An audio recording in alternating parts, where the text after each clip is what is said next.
জাতীয় বিশ্ববিদ্যালয়ের অনলাইন ক্লাসে সবাইকে স্বাগত। করোনাকালীন শিক্ষা কার্যক্রম চলমান রাখার স্বার্থে জাতীয় বিশ্ববিদ্যালয় কর্তৃক অনলাইন ক্লাসে সংযুক্ত হতে পেরে আমি আনন্দিত।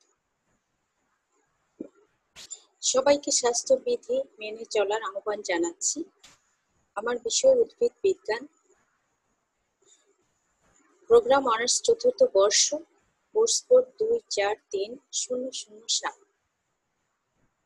কোর্সের নাম জীববৈচিত্র্য ও বিবর্তন। এটি আমার 15 নাম্বার লেকচার এবং শেষ লেকচার। লেকচারের শিরোনাম জীবনের উৎপত্তিতে রাসায়নিক তত্ত্ব। আমি রাশিদা বেগম, অধ্যাপক, উদ্ভিদ বিজ্ঞান বিভাগ, সরকারি সিটি কলেজ, চট্টগ্রাম।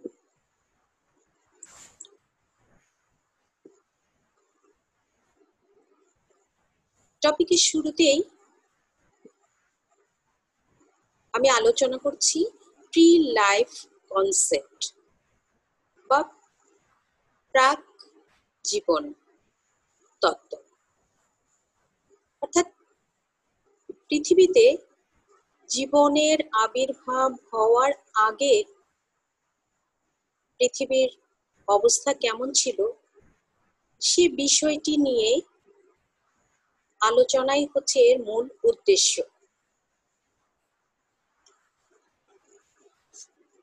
আমরা বিবর্তন যখন শুরু করেছিলাম, শুরুতেও আমরা এরকম কিছু তত্ত্ব আলোচনা করেছি।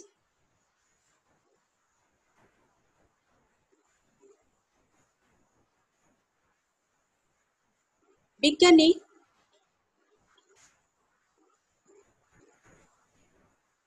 আলেকজান্ডার আইভানোভিচ অপারিন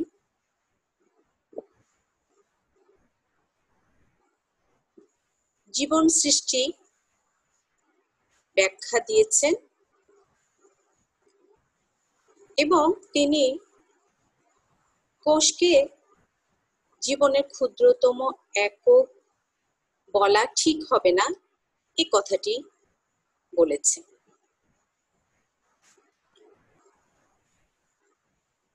এটি প্রাক জীবন ধারণা।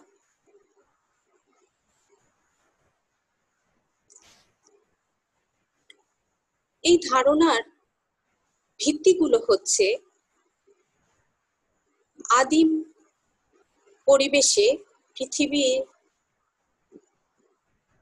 পরিবেশে যে অবস্থাটি ছিল সেটি হচ্ছে একটি বিচারক অবস্থা। এই বিচারক অবস্থায় কোনো কোষের উদ্ভব সম্ভব না।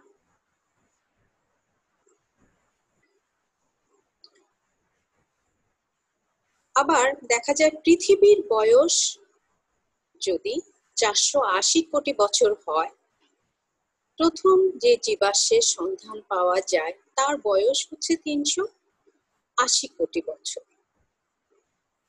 তাহলে এই মাঝখানের যে সময়টি, এই সময়টি পৃথিবীটি কেমন ছিল বা তার পরিবেশটি কেমন ছিল?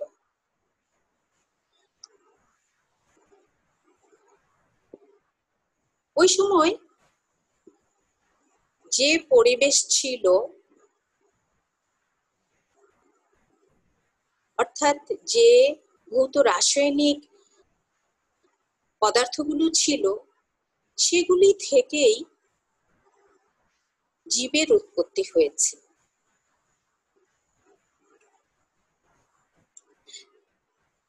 এবং আদিম যে জীবগুলো, যেগুলো প্রথমে উৎপত্তি হয়েছিল, সেগুলি ছিল অকোষীয়, যেমন ভাইরাস, প্রিয়ন, ভিরয়েড, এগুলি।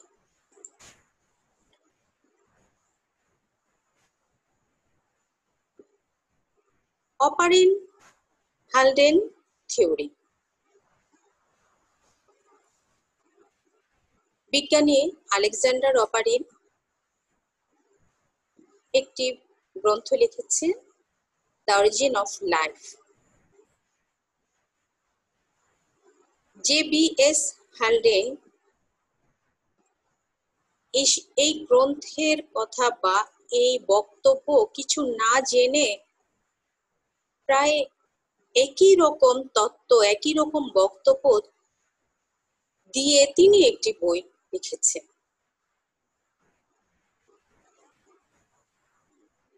এই দুজনের বক্তব্য বা অনুকল্প একই রকম হওয়ায় তাদের দুজনের নাম একসাথে উচ্চারণ করে অপারিন হালডেন তত্ত্ব বলা হয়েছে।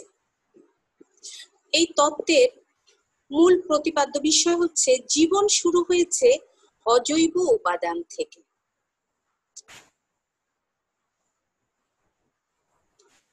তখনকার পরিবেশে পৃথিবীতে কোনো অক্সিজেন ছিল না। Methane, ammonia, carbon monoxide, hydrogen cyanide এরকম গ্যাসীয় পদার্থ এবং জলীয় বাষ্প ছিল। সে সময় পৃথিবীর তাপমাত্রা ছিল খুব বেশি।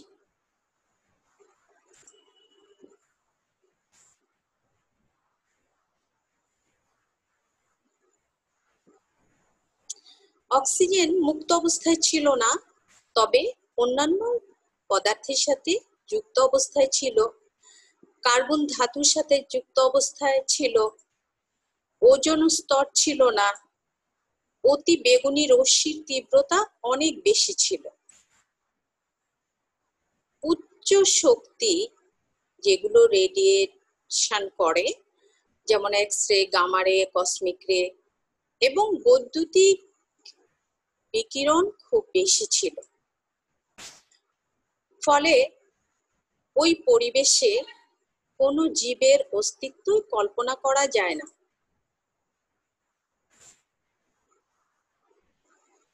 কিন্তু এই সময় হাইড্রোজেন খুব সক্রিয় ছিল।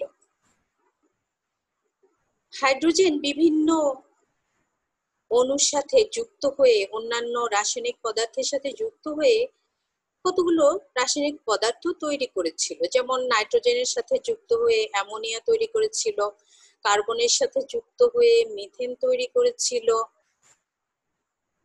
অক্সিজেন এবং হাইড্রোজেন একত্রিত হয়ে পানি তৈরি করেছিল এবং আস্তে আস্তে পৃথিবীর তাপমাত্রা কমতে থাকে, পৃথিবী শীতল হতে থাকে।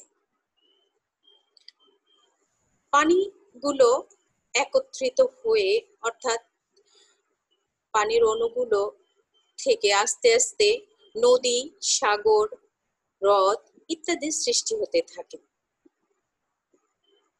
অর্থাৎ আমরা যদি বিবর্তনের দিকটা দেখি তাহলে বলবো পানি থেকে অ্যামোনিয়া, অ্যামোনিয়া থেকে মিথেন ইত্যাদি এইভাবে চলছিল।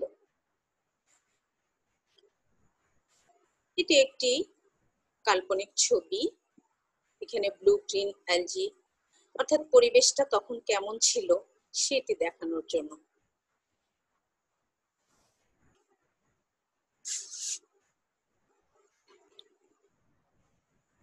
যে গ্যাসগুলোর কথা আমরা বলেছি, এই গ্যাসগুলো যখন পৃথিবীতে ছড়িয়ে ছিটিয়ে ছিল তখন তার উপরে বৈদ্যুতিক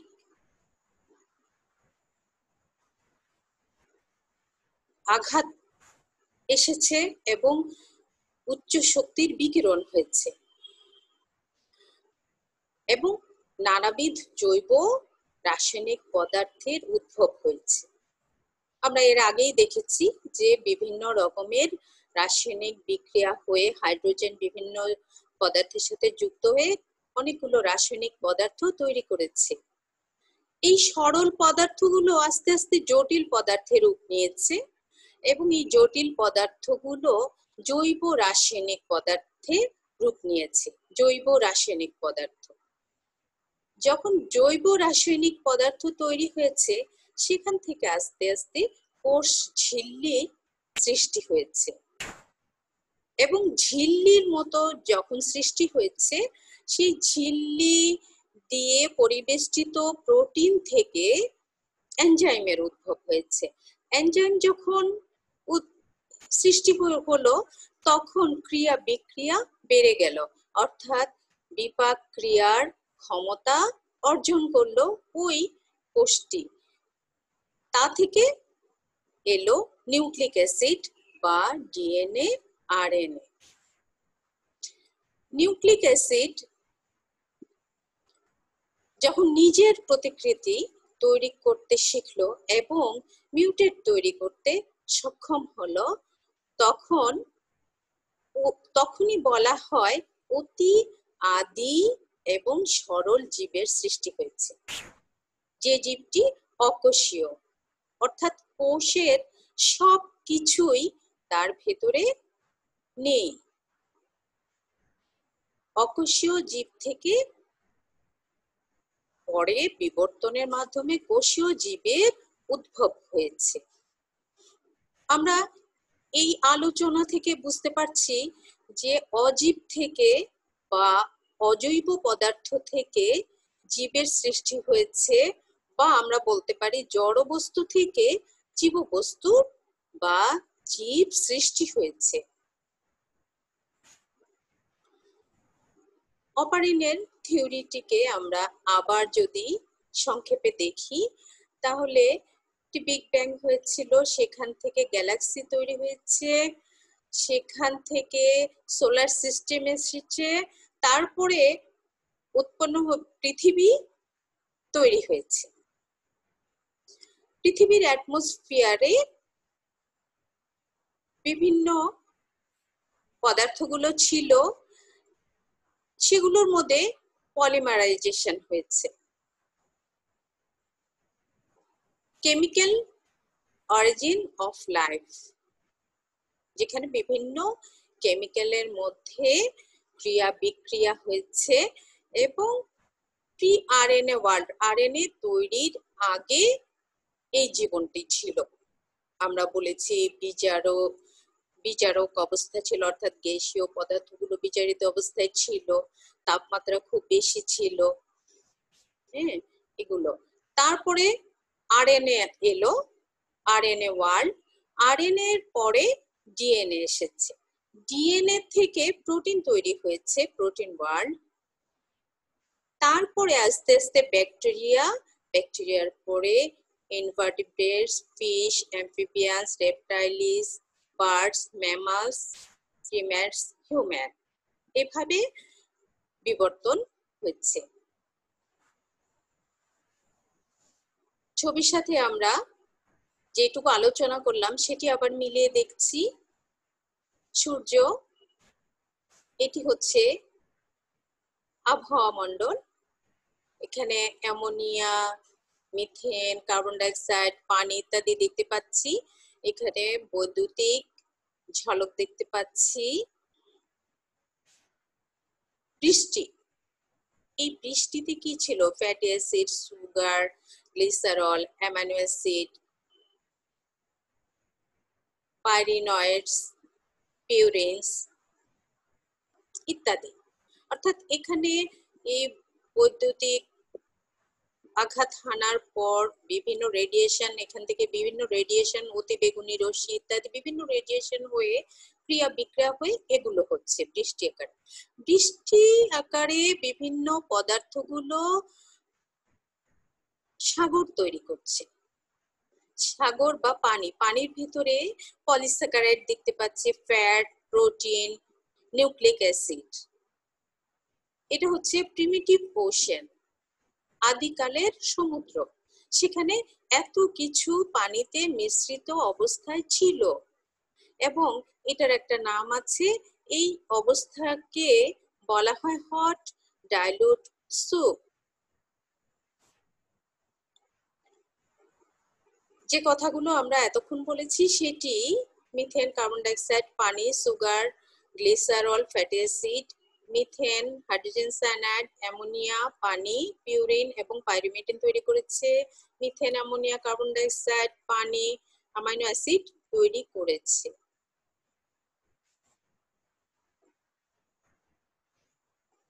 আবার আমরা আসছি প্রায় একই রকম কথা। মেঘ থেকে বিভিন্ন ধরনের গ্যাসীয় পদার্থের বৃষ্টি হচ্ছে, লাইটিং মানে বৈদ্যুতিক আঘাত হানছে, রেডিয়েশন, সূর্য থেকে বিভিন্ন রকমের রেডিয়েশন হচ্ছে, হাই টেম্পারেচার, এখানকার পরিবেশটি খুব উত্তপ্ত। এখানে মিথেনের সাথে অ্যামোনিয়া, সায়ানাইড, পানি, মিথেন এগুলো যুক্ত হয়ে বিভিন্ন ধরনের nitrogen bases, purine, pyrimidine, sugar, amino acid, glycerine, fatty acid ইত্যাদি তৈরি করছে। সেগুলো আস্তে আস্তে ক্রিয়া বিক্রিয়া করে nucleotide, polysaccharide, protein, fat, lipids ইত্যাদি তৈরি করছে।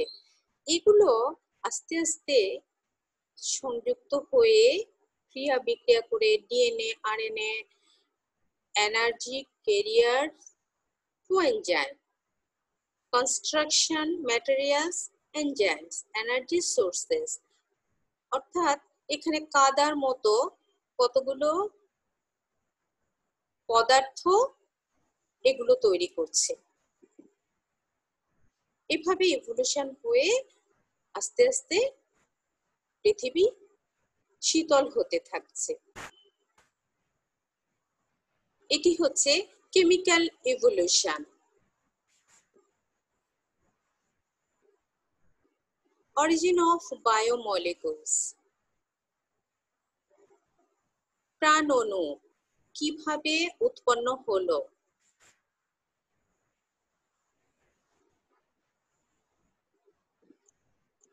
প্রথমে ম্যাক্রোমলিকুল হয়েছে, যেমন আমরা দেখেছি সুগার তৈরি হয়েছে, সুগার মিলে পলিস্যাকারাইড তৈরি হলো, ফ্যাটি অ্যাসিড এবং গ্লিসারল মিলে ফ্যাট তৈরি হলো, অ্যামাইনো অ্যাসিড এবং অ্যামাইনো অ্যাসিড যুক্ত হয়ে অর্থাৎ শিকল হয়ে অ্যামাইনো অ্যাসিডের শিকল তৈরি করে প্রোটিন তৈরি করলো, nitrogenous bases plus pentose sugar plus phosphate nucleotide তৈরি করলো, যেটি ডিএনএ এর একক, যেটি পলিমার হচ্ছে নিউক্লিক অ্যাসিড তৈরি করে। নিউক্লিওটাইড এবং নিউক্লিওটাইড যুক্ত হয়ে নিউক্লিক অ্যাসিড, আমি আগেই কথাটি বলে ফেলেছি।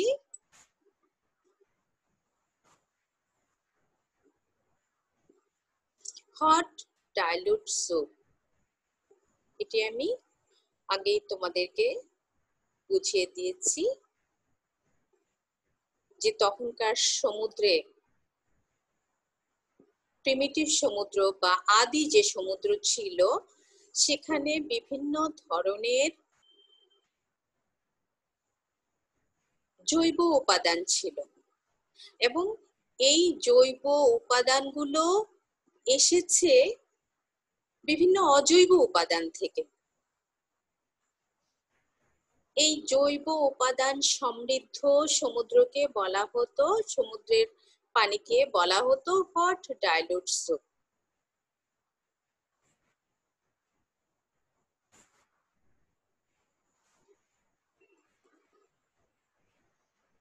আমরা আদি প্রোটিনের উদ্ভব কিভাবে হয়েছিল সেটি দেখি। এটি আগেই আমি আলোচনা করেছি, আবারও বলছি, অ্যামাইনো অ্যাসিড যেগুলো তৈরি হলো, সেই অ্যামাইনো অ্যাসিড গুলো পরস্পরের সাথে যুক্ত হয়ে বা পলিমারাইজড হয়ে পলিপেপটাইড চেইন গঠন করলো।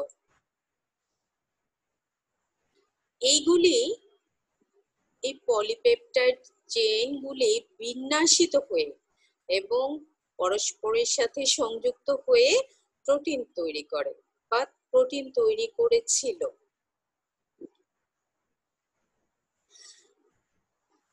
যখন প্রোটিন তৈরি হলো তখনই আসলে প্রাণের উদ্ভব হয়েছে।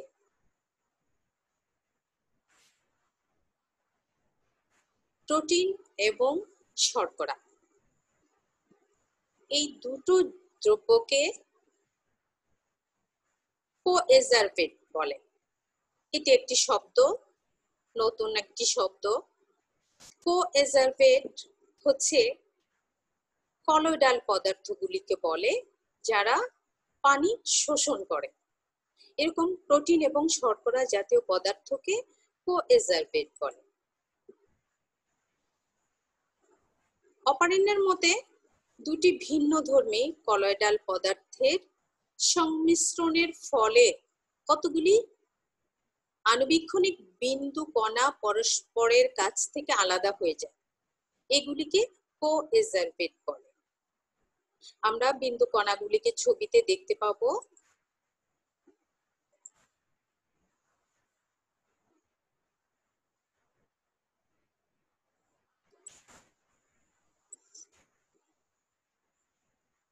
কোএজারভেট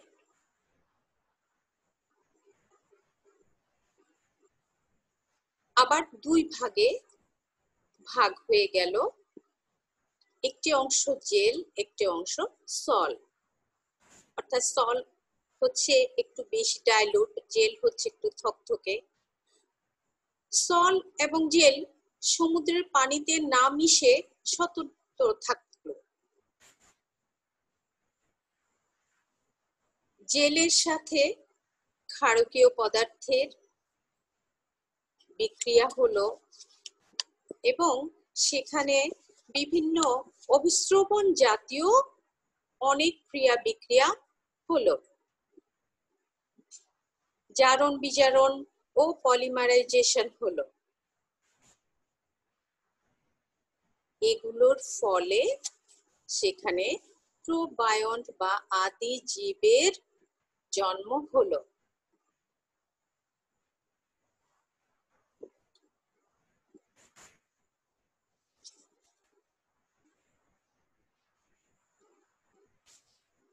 বিজ্ঞানী সিডনি ফক্স বলেছেন, প্রোটিনয়েড মাইক্রোস্ফিয়ারই পৃথিবীর প্রথম জীবন। এখানে বিভিন্ন কোএজারভেট দেখানো হচ্ছে, এগুলো সবই কোএজারভেট, অর্থাৎ বুদবুদের মতো। এগুলি নিজেরা আলাদা আলাদা আলাদা আছে। এই কোএজারভেট আস্তে আস্তে এভাবে বিভাজিত হয়ে তার সংখ্যা বৃদ্ধি হয় এবং এটি আস্তে আস্তে ঝিল্লিবদ্ধ হয়, দ্বিস্তরী ঝিল্লি হয়, যেটাকে মাইক্রোস্ফিয়ার বলে। এবং এই মাইক্রোস্ফিয়ারকেই বিজ্ঞানী সিডনি ফক্স বলেছেন এটি প্রথম জীবন। অর্থাৎ আমরা বলতে পারি যে কোএজারভেটই হচ্ছে প্রথম জীবন বা জীবনের সূচনা। এতক্ষণ আমরা যেটা আলোচনা করেছি সেটি আমরা ছবির মাধ্যমে আবার দেখতে পাচ্ছি। এখানে বিভিন্ন প্ল্যানেট হয়েছে বিগ ব্যাং এর ফলে। সেখান থেকে পৃথিবী খুবই উত্তপ্ত এবং তার বাইরে বিভিন্ন ধরনের গ্যাসীয় পদার্থ আমরা দেখতে পাচ্ছি। মিথেন দেখতে পাচ্ছি, অ্যামোনিয়া, হাইড্রোজেন। এবং হাইড্রোজেন খুবই সক্রিয় ছিল, অন্যান্য পদার্থের সাথে হাইড্রোজেন যুক্ত হয়ে বিভিন্ন রাসায়নিক দ্রব্য তৈরি করেছে। সেখান থেকে হয়েছে কোএজারভেট। কোএজারভেট থেকে আস্তে আস্তে তার বাইরে ঝিল্লি হয়ে একটি মাইক্রোস্ফিয়ার তৈরি করেছে, যেটিকে আমরা বলছি প্রাথমিক জীবন বা জৈব অণু বা জীবন, আদি কোষ ইত্যাদি।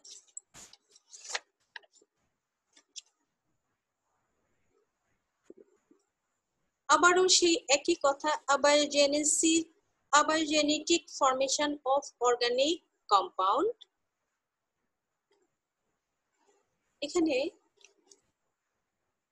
আমরা এতক্ষণ যে আলোচনাটা করেছি সেটির একটি পরীক্ষার মাধ্যমে আমরা প্রমাণ দেখব। হ্যারন ইউরির কৃতি ছাত্র DAL মিলার 1953 সালে একটি যন্ত্র আবিষ্কার করেছেন, যেটি দিয়ে তিনি প্রমাণ করেছেন যে পৃথিবীর সেই আবহাওয়ায় যখন গ্যাসগুলি বিচারিত অবস্থায় ছিল এবং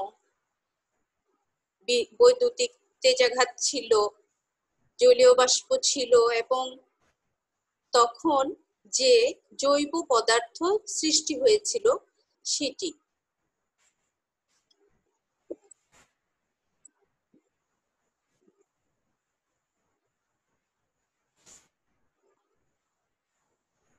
আমরা যে কথাগুলো বলেছি সেটি আরেকবার, বহুকোষী জীব কিভাবে হয়েছে, কোয়েজার পেটের বাইরে নিউক্লিয় প্রোটিনের ঝিল্লি, ভিতরে RNA, এনজাইম অর্থাৎ প্রোটিনগুলো এনজাইমে পরিণত হয়েছে, বিভিন্ন ক্রিয়া বিক্রিয়া হয়েছে, বিশেষ ধরনের RNA তৈরি হয়েছে। এখানে বলে রাখি, RNA পৃথিবীতে প্রথমে এসেছে, RNA পরে এসেছে DNA।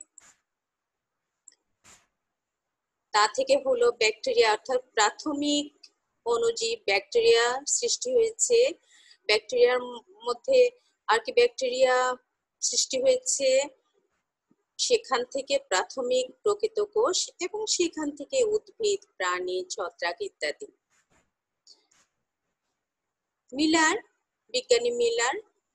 বিজ্ঞানী ইউরে, ওনার ছাত্র ছিলেন মিলারের যে যন্ত্রটি আবিষ্কার করেছেন সেটি দেখো। তিনি এরকম একটি ফ্লাক্সের মতো জিনিস তৈরি করেছেন, যেখানে আবহাওয়াটি ছিল আদিম, অর্থাৎ বাতাসে মিথেন, অ্যামোনিয়া, পানি, হাইড্রোজেন ইত্যাদি গ্যাস ছিল, বৈদ্যুতিক তেজাঘাত ছিল। এবং তিনি এই যন্ত্রতে এখানে আরেকটি ছোট ফ্লাক্সে উত্তপ্ত পানি যে দেওয়া হয়েছিল, যেখান থেকে বাষ্প হয়ে এটার ভেতরে যাবে, এখানে ঠান্ডা হওয়ার জন্য কন্ডেন্সার বসানো হয়েছে এবং উৎপন্ন দ্রব্যটি এখানে এসে জমা হবে। এবং যন্ত্রটিতে দেখা গেল যে এই আবহাওয়ায় বৈদ্যুতিক তেজাঘাতে দেখা যাচ্ছে এখানে যে পদার্থটি জমা হয়েছে সেটি পরীক্ষা করে দেখা গেল এটি অ্যামাইনো অ্যাসিড। অর্থাৎ তিনি এই পরীক্ষায় এটি প্রমাণ করলেন যে অ্যামাইনো অ্যাসিড এইভাবেই সৃষ্টি হয়। অ্যামাইনো অ্যাসিড তিনি দেখলেন যে অ্যামাইনো অ্যাসিডই প্রধান পদার্থ সেখানে, অর্থাৎ সরল গ্যাস থেকে জৈব পদার্থ উদ্ভূত হয়েছে, এটি প্রমাণিত হলো। জড় থেকে জীবের সৃষ্টি হয়েছে, সরল গ্যাস থেকে জৈব পদার্থ সৃষ্টি হয়েছে। এবারে আসি মেটাবলিজমে বিবর্তনের কি ছাপ রয়েছে। বিপাক ক্রিয়া, বিপাক বলতে আমরা বুঝি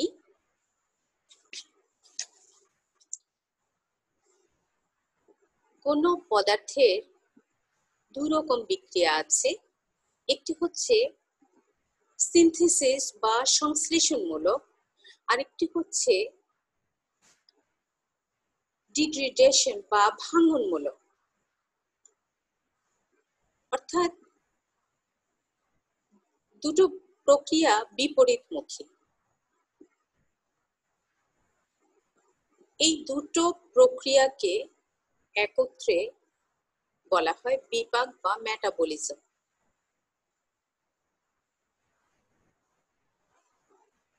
সংশ্লেষণ প্রক্রিয়াকে অ্যানাবলিজম, বিশ্লেষণ প্রক্রিয়াকে বা ভাঙনমূলককে ক্যাটাবলিজম। আমাদের জীবের দেহে বা আমাদের দেহে যে জৈব যৌগগুলো থাকে বা আমরা গ্রহণ করি সেগুলো বিপাক হয়। বিপাকের ফলে আমরা জীব শক্তি সঞ্চয় করে বা বেঁচে থাকতে পারে। সেটির মধ্যে প্রধান যে পদার্থগুলো শর্করা, প্রোটিন এবং ফ্যাট, এই তিনটি বলতে পারি আমরা। এই তিনটির মধ্যে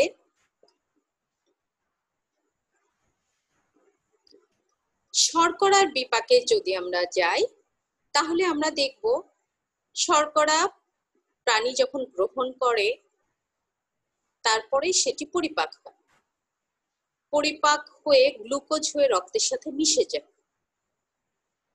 এবার গ্লুকোজ থেকে গ্লুকোজ ফসফেট তৈরি হয় এবং এখান থেকে গ্লুকোজ থেকে শক্তি পেতে হলে বা শর্করার বিপাক হতে হলে সেখানে 4টি ধাপ প্রধান। 1 নম্বর হচ্ছে গ্লাইকোলাইসিস, 2 নম্বর হচ্ছে পাইরুভিক অ্যাসিডের অক্সিডেশন, 3 নম্বর হচ্ছে ক্রেবস চক্র, 4 নম্বর হচ্ছে ইলেকট্রন ট্রান্সপোর্ট চেইন।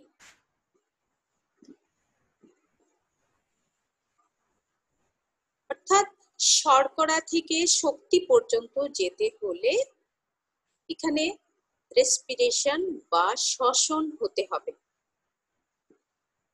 এই শ্বসনের প্রথম ধাপ হচ্ছে গ্লাইকোলাইসিস।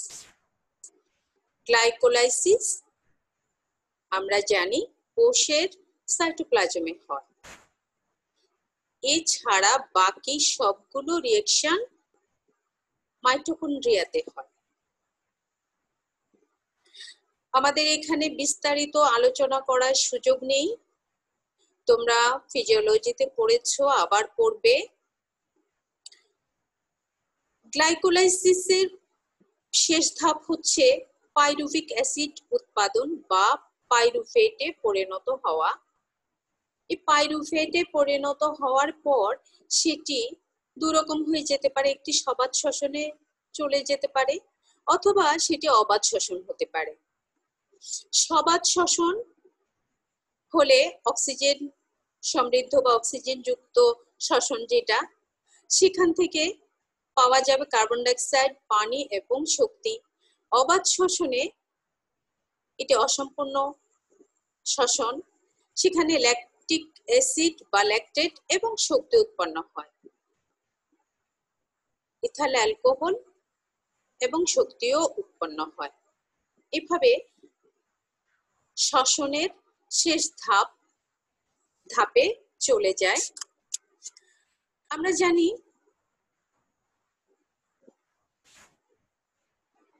ইলেকট্রন ট্রান্সপোর্ট চেইন, যেটা সেখানে ক্রেবস চক্রে এবং গ্লাইকোলাইসিস এবং পাইরুভিক অ্যাসিডের অক্সিডেশন ইত্যাদি থেকে প্রাপ্ত NADH2, FADH2 এগুলো থেকে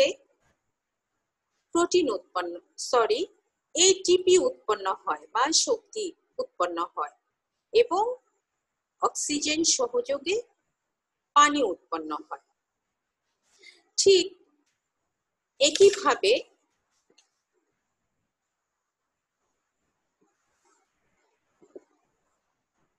অ্যামিনো অ্যাসিডের আগে আমরা জানি প্রোটিন।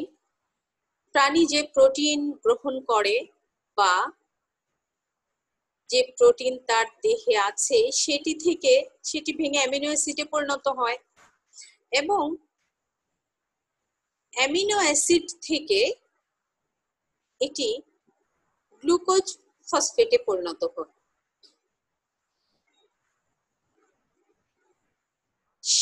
এবং একই পথে ক্রেবস চক্রে চলে যায় এবং সেখান থেকে শক্তি উৎপন্ন হয়।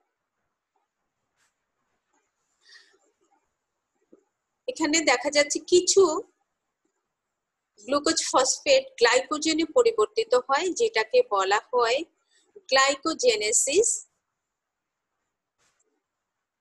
এটি যদি শর্করা থেকে গ্লাইকোজেনে পরিণত হয় তাহলে গ্লাইকোজেনেসিস, আর যদি অন্য কোনো অশর্করা থেকে যেমন lactic acid, glycerol, amino acid এগুলো থেকে যদি গ্লাইকোজেনে রূপান্তরিত হয় সেটাকে বলা হয় গ্লাইকোনিওজেনেসিস।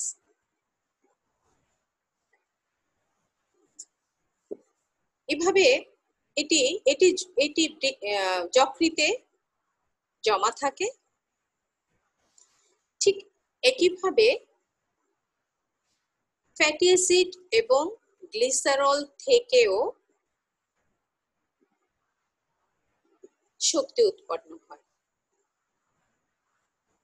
এবং এই ল্যাকটিক অ্যাসিড বা ল্যাকটেট পেশিতে অনেক সময় অবাত শ্বসন হয় এবং সেখানে জমা থাকে। ল্যাকটিক অ্যাসিড যকৃতে আসার পর গ্লাইকোজেনে পরিণত হতে পারে। ফ্যাট নিয়ে কথা বলছি। ফ্যাটের গ্লিসারল অংশটুকু বা লিপিডের গ্লিসারল অংশটুকু গ্লুকোজ হয়ে পরে গ্লাইকোজেনে পরিণত হয়। প্রোটিনের অ্যামিনো অ্যাসিডগুলো গ্লুকোজ হয়ে গ্লাইকোজেনে পরিণত হতে পারে। এইভাবে শর্করা, প্রোটিন এবং লিপিড গ্লাইকোজেনে পরিণত হয় এবং শক্তি উৎপন্ন করে। এটি হচ্ছে বিপাক। এখানে প্রোটিনের বিপাকটি সংক্ষেপে দেখানো হয়েছে। ডায়েট প্রোটিন থেকে অ্যামিনো অ্যাসিড তৈরি হলো, অ্যামিনো অ্যাসিডের ট্রান্সঅ্যামিনেশন হয়, সেখান থেকে অ্যাসিটাইল কোয়ে উৎপন্ন হয়ে এখানে ক্রেবস চক্র বা সাইট্রিক অ্যাসিড সাইকেলে চলে এলো। সেখান থেকে কার্বন ডাই অক্সাইড উৎপন্ন হচ্ছে এবং এখান থেকে এটিপি উৎপন্ন হবে।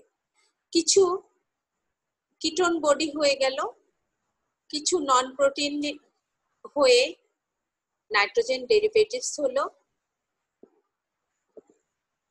কিছু অ্যামিনো নাইট্রোজেন ইন গ্লুটামেট হলো, ডিঅ্যামিনেশন হয়ে অ্যামোনিয়া হলো, অ্যামোনিয়া থেকে ইউরিয়া। কিছু দেখা যাচ্ছে কার্বোহাইড্রেট, যেটা বলেছিলাম গ্লুকোনিওজেনেসিস। কিছু টিস্যু প্রোটিনও অ্যামিনো অ্যাসিডে পরিণত হয়, আবার অ্যামিনো অ্যাসিড টিস্যু প্রোটিনে পরিণত হতে পারে। এইভাবে প্রোটিনের বিপাক হয়, যেটি আমি আগেই আলোচনা করেছি। আজকের আলোচনায় আমরা এটি দেখলাম, জড় বস্তু থেকে জীব বস্তু তৈরি হয়েছে বা বিবর্তন হয়েছে। অজৈব বা অজীব পদার্থ থেকে ধীরে ধীরে সময়ের সাথে জীব পদার্থ উৎপন্ন হয়েছে এবং এই জৈব অণু থেকে আস্তে আস্তে জীবনের উদ্ভব হয়েছে। আমরা দেখেছি জীবনের উদ্ভব হয়েছে কোএজারভেট থেকে। কোএজারভেট পরবর্তীতে ব্যাকটেরিয়াতে রূপান্তরিত হয়, ব্যাকটেরিয়া থেকে অন্যান্য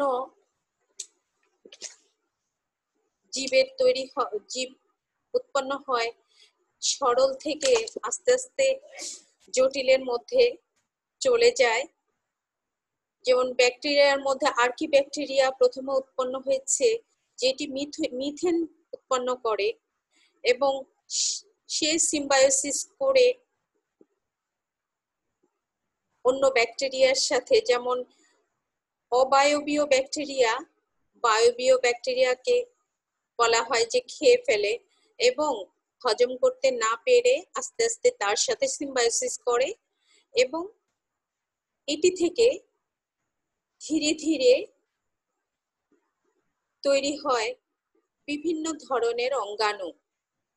যেমন বলা হচ্ছে প্যারাকক্কাস থেকে তৈরি হয়েছে মাইটোকন্ড্রিয়া, নস্টক সিম্বায়োসিস করে তৈরি করেছে ক্লোরোপ্লাস্ট, স্পাইরোকিটা থেকে তৈরি হয়েছে সিলিয়া।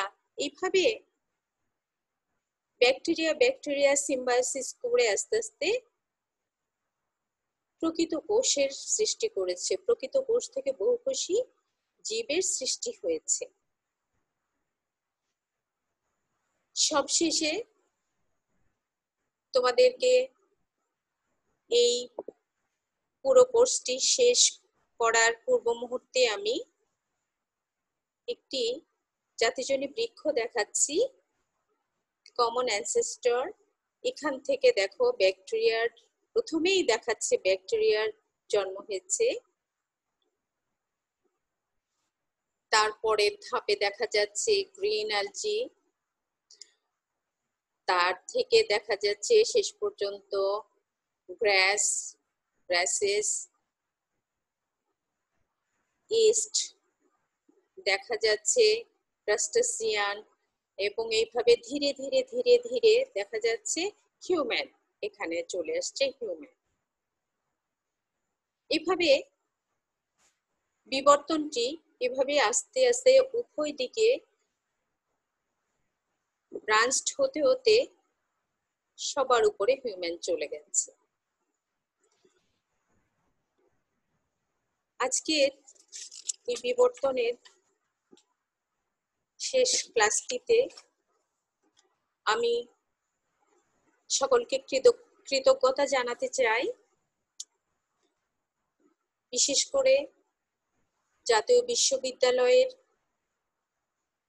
এই কর্মকাণ্ডের সাথে যারা জড়িত আছেন সবাইকে ধন্যবাদ জানাতে চাই এবং আমি যাদের গ্রন্থে সহায়তা নিয়েছি তাদের কাছে কৃতজ্ঞতা জানাতে চাই। আমি ডক্টর মোহাম্মদ আবুল হাসানের বায়োডাইভার্সিটি অ্যান্ড কনজারভেশন বইটি সাহায্য নিয়েছি। প্রফেসর হামিদুল হোসেন সিদ্দিকী ইকোলজি ও বায়োডাইভার্সিটি বইটির সহায়তা নিয়েছি। প্রফেসর ডক্টর মোহাম্মদ আব্দুল শহীদ ওনার জীববৈচিত্র্য ও বিবর্তন এই গ্রন্থটির সহায়তা নিয়েছি। প্রফেসর জীবন কৃষ্ণ সাহা সম্পাদিত একটি গ্রন্থ জীবনের উৎপত্তি ও বিবর্তন, সেখান থেকে সাহায্য নিয়েছি এবং আমি নেট থেকে যাবতীয় তথ্যাবলী, অনেক চিত্র ব্যবহার করেছি। এই চিত্রগুলো শুধুমাত্র ছাত্রছাত্রীদের লেখাপড়ার স্বার্থে তাদের উপকারের জন্য আমি ব্যবহার করেছি। আবারও সবার মঙ্গল কামনা করছি। সবাই প্রিয় ছাত্রছাত্রীবৃন্দ, তোমরা সবাই ভালো থেকো। সবাইকে অনেক অনেক শুভেচ্ছা, শুভকামনা জানিয়ে শেষ করছি। আল্লাহ হাফেজ।